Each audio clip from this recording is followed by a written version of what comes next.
네, 누구나 다 압도적인 어떤 손실을 맛보거나 절망을 맛보게 되는 경험을 할 때가 있습니다. 어떤 소중한 누군가를 잃어버렸거나 또 떠나보내는 일이 생길 때가 있고, 직장을 잃어버리거나 또 정말로 우리가 재산상의 큰 손해를 보는 경우들이 그런 경우라고 할 수 있겠습니다. 그러고 나면은 우리가 절망해서 방황이라는 걸 하게 되고, 어찌할 바를 알지 못해서 그냥 너무 많은 생각, 완전히 자기 생각에 갇혀버리거나 또 너무 많은 걱정, 감정에 사로잡혀가지고 거기서 헤어나오지 못하는 그런 경험들을 하게 됩니다.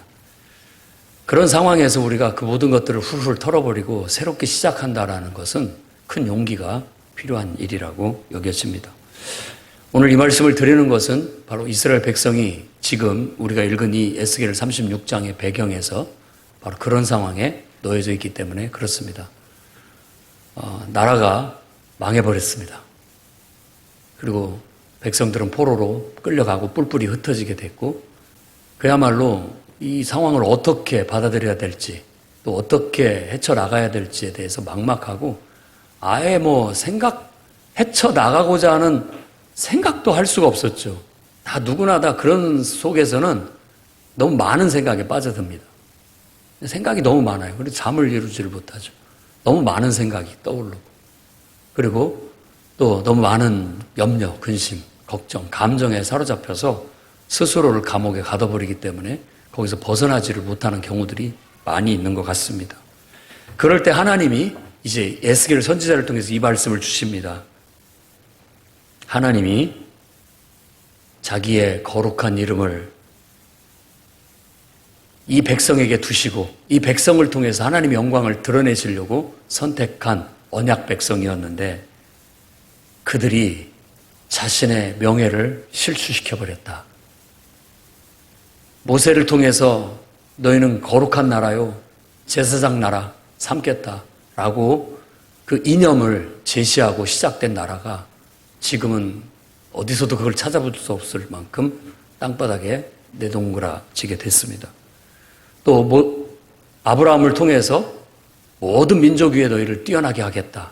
그리고 세상 모든 민족이 너희들을 통해서 복을 받게 하겠다. 복의 통로가 되게 하겠다라는 그런 비전도 지금은 다 사라져버리고 퇴색해버리고 없어진 상황에 놓이게 되었다는 것입니다.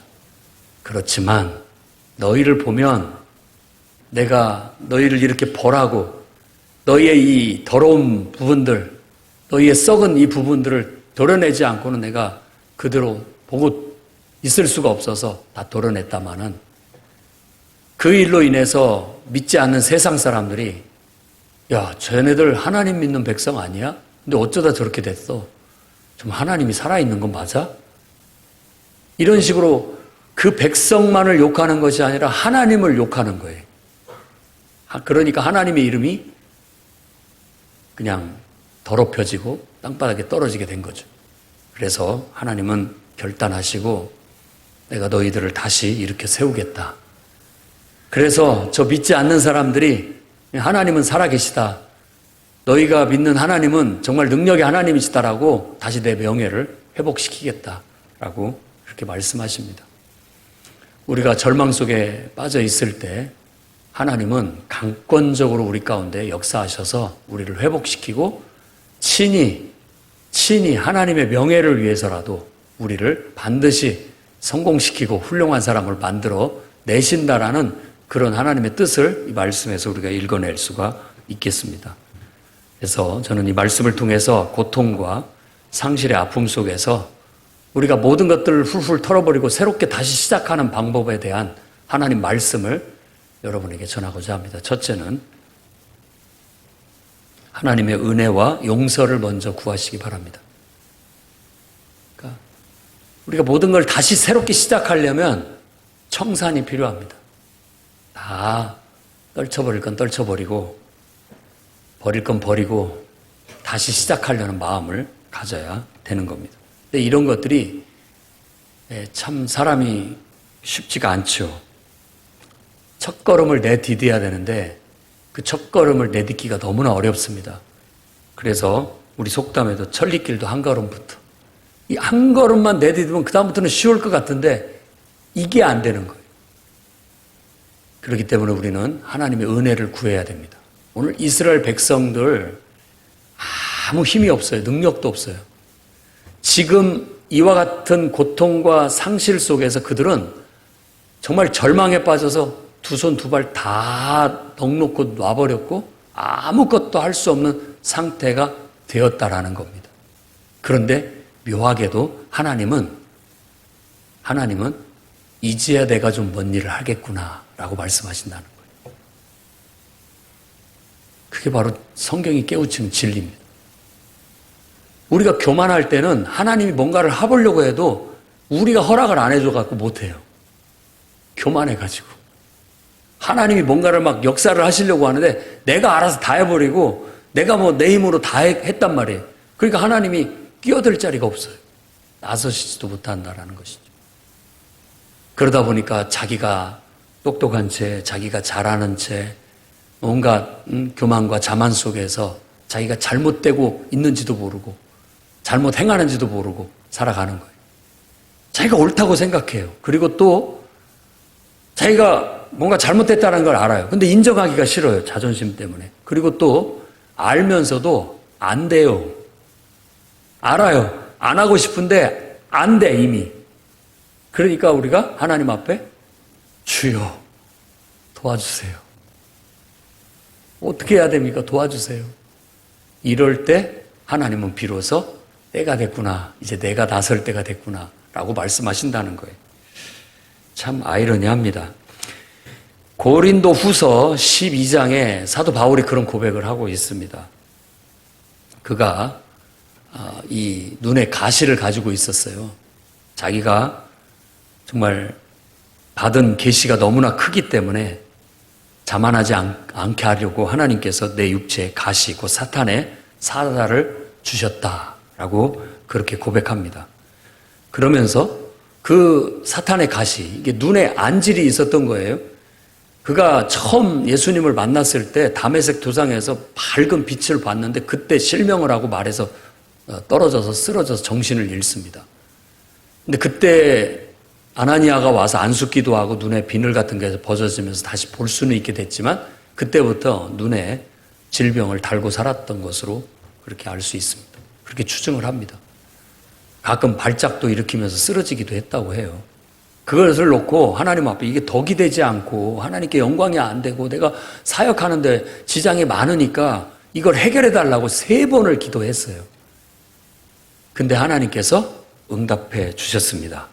그 응답은 바로 9절 말씀에 내게 이르시기를 내 은혜가 내게 족하도다. 고린도 후서 12장 9절에 내 은혜가 내게 족하도다. 내 능력이 약한 데서 온전하여 짐이라. 이렇게 말합니다. 내가 너를 쓰려면 네가 약해야 된다. 뭐 이런 얘기가 되는데 잘 생각해 보십시오. 우리가 겸손해서 하나님 앞에 내 자신을 완전히 맡길 때 비로소 하나님이 나를 쓰시는 거예요. 하나님이 하시고자 하시는 일을 내 안에서 이룰 수가 있게 되는 거예요. 근데 내가 뭔가 할 수 있다라고 생각하고 내가 힘이 있다라고 생각하고 내가 똑똑하다고 생각하고 내가 막 자신이 있다라고 생각할 때는 그만큼 하나님께서 우리를 사용하시기가 어려우신 거예요. 이스라엘은 자신들의 자만에 빠져서 자기가 죄 가운데 빠졌음에도 불구하고 죄 가운데 빠진지도 모를 정도로 자만에 빠져 있었고 죄악에 빠져 있었습니다.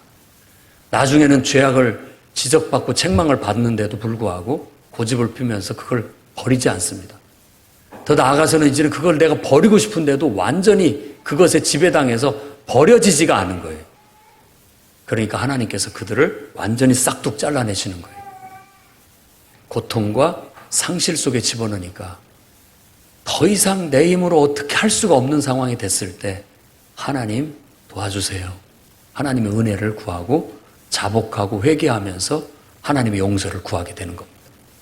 그때가 바로 하나님이 일하시기 시작하실 때고 역사하시기 딱 좋은 때라고 말하고 있는 겁니다. 내가 내 능력이 약한 곳에 하나님의 능력이 강해진다니까요. 이걸 여러분들이 신앙을 통해서 터득할 수 있기를 바랍니다. 어떤 경우 그렇습니다. 내가 살아있으면 하나님이 내 안에서 자신을 나타낼 수가 없어요. 내가 꺾어지고 내가 죽어지고 하나님 앞에 내 자신을 나는 못하겠습니다. 하나님 뜻대로 하십시오라고 맡겼을 때 그때 비로소 하나님이 나를 이렇게 세우시고 나를 새롭게 하시고 내게 능력을 주시고 나를 통해서 역사하셔서 나를 영화롭게 하심으로써 하나님이 영광을 얻고 칭찬을 받게 된다는 거예요. 이게 신앙의 신비입니다. 여러분들도 신앙생활을 해나가면서 꼭 이런 신앙의 신비를 경험할 수 있는 그런 성도들이 되시기 바랍니다. 여러분이 정말 모든 걸 다 훌훌 털어버리고 이 상황을 타개하고 싶고 이 상황에서 다시 뭔가 새롭게 시작하기를 원한다면 정말 아무것도 할 수 있는 것이 없을 때 하나님 앞에 가서 두 손 두 발 다 들었다고 하나님께 항복한다고 주님 나는 주님의 것이니 주님 나를 받아주시고 주님 뜻대로 하십시오 라고 고백하고 하나님의 은혜를 구하고 나가십시오. 그러면 하나님께서 여러분 안에 놀라운 역사를 일으켜 세우실 겁니다. 바울도 바로 그걸 경험했던 거예요. 그래서 자기가 그때부터 딱 기도를 끝인 거예요. 아, 이게 되게 오히려 축복이 된다 라고 믿은 거예요. 그래서 오히려 기뻐하고 감사하면서 살아가게 됐다라는 거예요. 사실 우리 인생의 시험과 연단은 그런 겁니다. 시험과 연단은 우리를 겸손하게 만들어줘요. 그리고 우리로 하나님과 더 가까워지게 만들어줍니다. 그리고 하나님의 축복을, 더 큰 축복을 받게 합니다. 그래서 시험, 연단은 오히려 우리에게 위장된 축복이라고 그렇게 말합니다. 아, 하나님께서 나를 낮추시고 겸손케 하시는구나. 아, 하나님께서 나와 친해지시려고 하는구나. 그 전에 그렇게 성경 말씀을 읽고 암송을 했는데 다 지식적인 거였어요. 그런데 이런 어려움 앞에 직면하고 내가 아무것도 할 수 있는 것이 없다고 느껴지는 그 절망적인 순간에 어쩌면 그렇게 그 말씀이 막 내 마음에 와서 박히고 늘 알고 있던 말씀인데도 그 말씀이 그렇게 되게 은혜가 되고 내게 힘이 되고 능력이 된다라는 거예요. 그만큼 내 신앙이 깨어나는 거고 더 하나님과 친밀해지고 가까워지는 경험을 하게 되는 거예요. 그리고 이때만큼 더 하나님의 놀라운 능력을 경험하는 때가 없던 거예요. 그럴 때 기적이 나타나고 그럴 때 하나님의 놀라운 역사가 나타나는 거예요. 그럼으로써 결국 우리는 치유되고 회복되고 다시 일어서게 될 것이고 하나님 앞에 감사하고 영광을 돌리게 되면서 믿지 않는 세상 사람들 앞에서도 나를 통하여 하나님이 일하고 계시고 살아 역사하고 계시다는 걸 보여줄 수 있는 기회가 될 거라는 겁니다. 그러니 여러분 정말 아무것도 할 것이 없을 때 절망적이고 낙심되고 힘들 때 하나님 앞에 나아가 자복하고 회개하면서 하나님의 은혜를 구하고 거기서부터 다시 여러분이 일어설 수 있는 기회를 만드시기 바랍니다. 두 번째로는 물과 성령으로 거듭나라는 겁니다. 하나님의 은혜는 강권적인 거예요. 하나님이 강권적으로 주시는 겁니다. 하나님이 나를 확 사로잡아서 나를 일으키는 거예요. 하나님이 하시는 겁니다. 여러분들의 삶 하나님께 맡기면 하나님이 확 사로잡아서 여러분이 지금까지 살아왔던 인생보다도 훨씬 더 나은 삶으로 여러분을 끌고 갈 겁니다.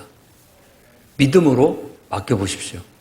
그리고 하나님은 여러분들이 안 맡기더라도 맡길 수밖에 없는 상황으로 이끄실 것이고 그렇게 강권적으로 여러분을 역사하는 거예요. 왜? 그게 하나님의 은혜고 사랑이기 때문에. 그런 겁니다. 생각보다 인간은 자만하고요, 교만하고 생각보다 인간은 고집스럽고 생각보다 인간은 약합니다. 약해요. 여러분들의 자녀들을 한번 보십시오. 얼마나 고집스러운지 한번 보시라고요. 그리고 자기가 똑똑한 줄 알아요. 부모가 봤을 때는 아니거든요. 그게 잘못됐다는 것도 알고 옳지 못하다는 것, 그에게 해롭다는 것도 알아요.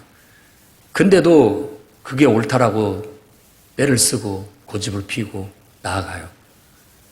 그러면 여러분들이 정말로 진정한 참된 부모라면 어떻게 하십니까?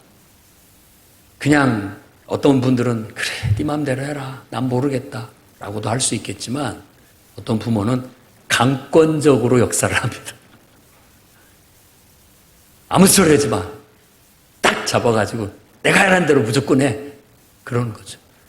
그러면은 아이들이 기분 나빠하고 좋아할 리가 없습니다. 한동안 말도 안 하고 지내지만 나중에 보면 다 이해하게 됩니다. 아, 그때 우리 부모님 생각이 옳았다. 그때 부모님이 그렇게 해줘서 그나마 내가 안전할 수 있었고 더 나을 수 있었다라는 걸 깨닫게 된다는 거죠. 이런 걸 강권적인 은혜라고 하는 겁니다. 사랑에서 오는 은혜라고 할 수 있는 것이죠. 하나님은 그런 강권적인 은혜로 다시 이 민족을 이렇게 세우실 것이고 정말 썩은 부위들은 다 도려내고 남은 그 거룩한 부위들을 다시 이끌어서 이 나라를 이렇게 세워서 칭찬받는 나라, 정말 자랑스러운 나라로 다시 이렇게 세우실 거라고 말하고 있는 겁니다. 그렇게 만들기 위해서 하는 일이 첫 번째, 물로 씻어내겠다. 너희들의 더러운 것들을 깨끗이 다 씻어내겠다. 그리고 너희들 마음속에 새 영을 불어넣어 주겠다. 새 마음을 불어넣어 주겠다. 그러면 그때부터 너희들은 내 뜻대로 훌륭한 내 백성다운 면모를 갖추는 그런 하나님 백성으로 바로 서게 될 것이다 라고 말하고 있는 겁니다. 근데 이 말씀을 곰곰이 묵상하면 딱 떠오르는 말씀이 요한복음 3장입니다. 니고데모가 찾아왔어요. 예수님 앞에. 근데 예수님이 다짜고짜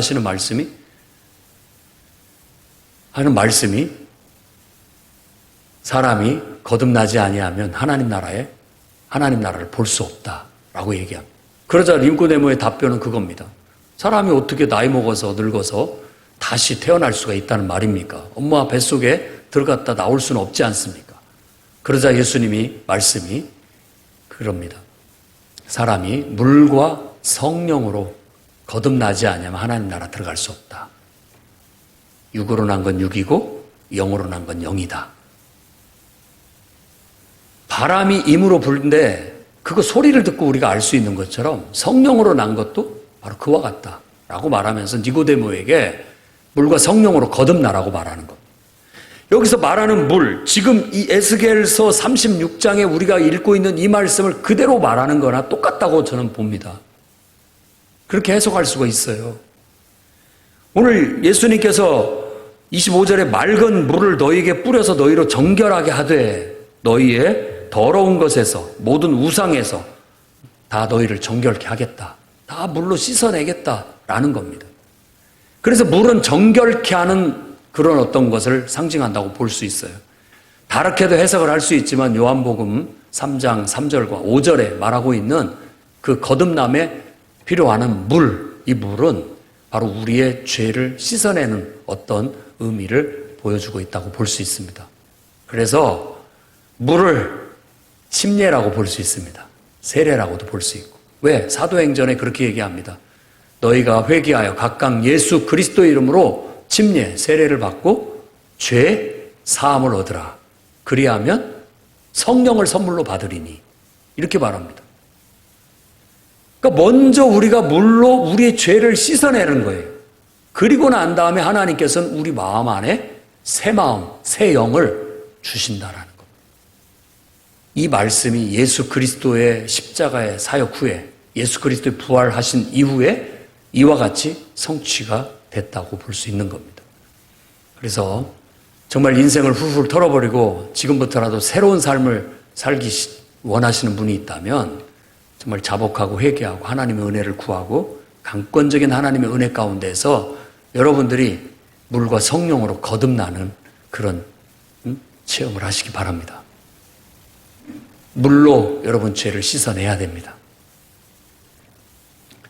그 말은 곧 다시 지금까지 내가 내 인생의 주인으로 지금까지 내 마음대로 살아왔던 내 인생을 회개하고 하나님 앞에 내 인생을 맡기겠다.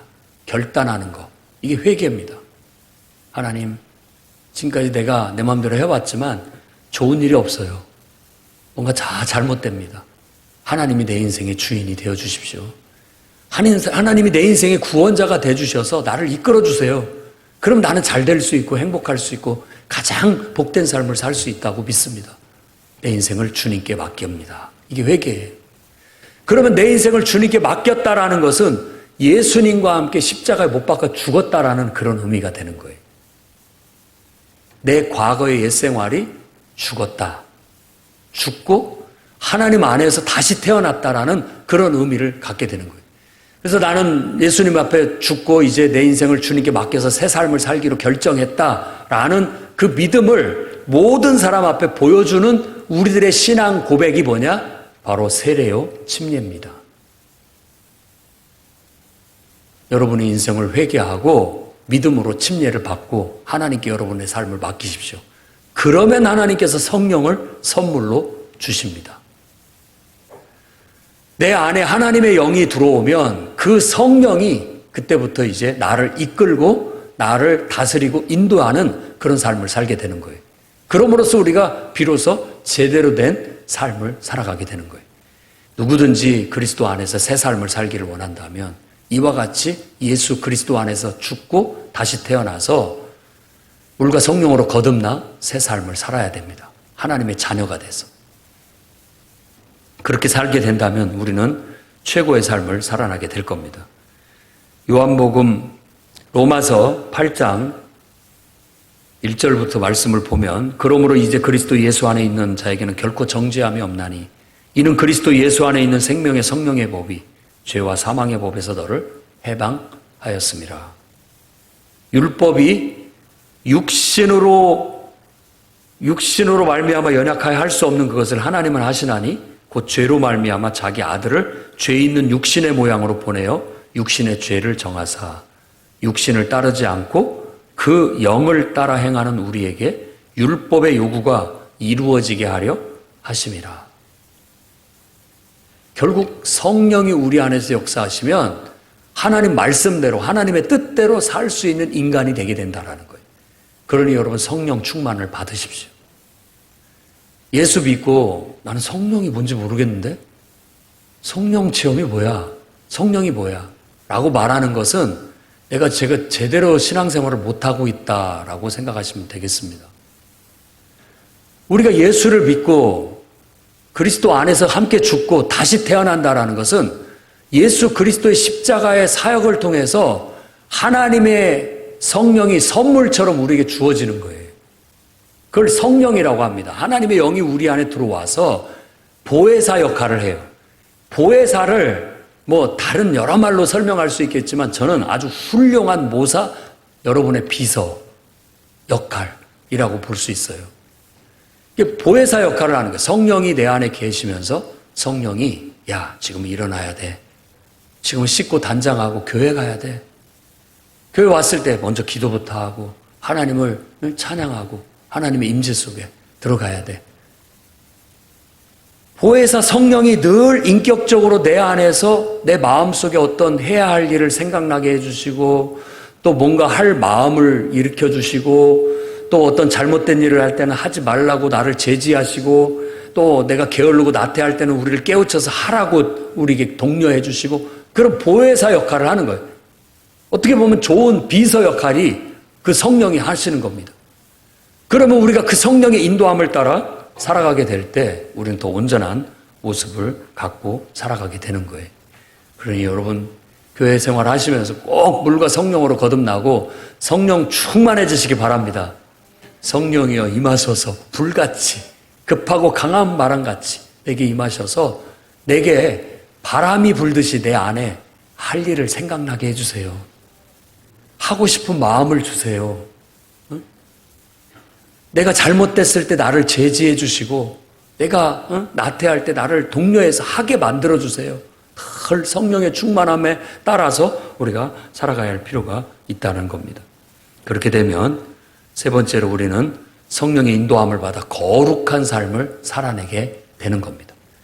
새로워진다라는 것은 내가 더 나아진다는 거고, 더 나은 삶을 산다는 거고, 더 거룩해진다는 뜻이고, 더 온전해진다는 뜻입니다. 그래서 많은 사람들이 예수 믿고 변화돼서 달라집니다.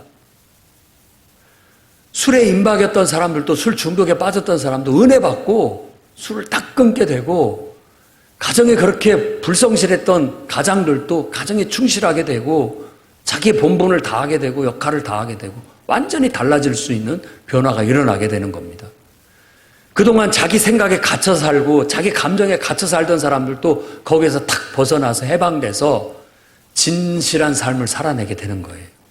사람과의 관계가 회복되기 시작하고 내게 주어진 일들에 진실하게 성실하게 살아갈 수 있는 인간이 되어지고, 또 기도하면서 더 탁월한 능력도 발휘하게 되고 더 뛰어난 능력들도 발휘하게 되면서 인정받게 되고 하나님 앞에 영광 돌리게 되는 그런 삶을 살아가게 된다라는 겁니다. 오늘 말씀에 하나님께서는 새 영과 새 마음을 주셔서 그 백성을 하나님 백성답게 만들어서 내가 꼭 칭찬 듣고 말겠다.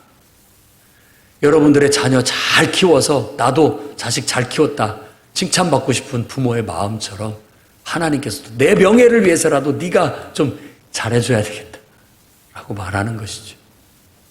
사실 너를 위한 것이기도 하면서 또 가정을 위한 거고, 가정의 명예와 또 부모의 명예를 위한 것이기도 하다라는 그런 말을 통해서 얘기하고 있는 겁니다. 성령의 인도함을 받고 살아가게 되면 우리는 정말 하나님의 뜻을 성취하게 되고 하나님의 영광을 드러내게 됨으로써 거룩한 삶을 살아낼 수 있게 되는 겁니다. 성령을 따라 여러분들이 살아가게 되면 육신의 일을 하지 않게 되고, 영을 따라 살아가게 되면 영의 일을 하게 됨으로써 결국 육신의 생각은 사망이고 영의 생각은 생명과 평안이라고 말씀처럼 우리의 삶에는 평안이 찾아오게 되고 모든 면에 있어서 더 좋아지는 결과들을 갖고 오게 될 줄로 믿습니다. 그러니 오늘 정말 내 삶을 다 훌훌 털어버리고 다시 새롭게 시작하기를 원하신다면 먼저 하나님의 은혜를 구하고 자복하고 회개해서 죄사함을 얻으시기 바랍니다. 그리고 성령의 충만함을 받으십시오. 물과 성령으로 거듭나서 영적인 사람이 되십시오. 그리고 성령의 인도함에 민감해져서 항상 성령의 인도함을 따라 살아가는 성도들이 되셔서 정말 하나님께서 자랑스러워할 만한 그런 하나님의 자녀들이 다 되시기를 주의 이름으로 축원합니다. 기도하겠습니다. 거룩하신 하나님,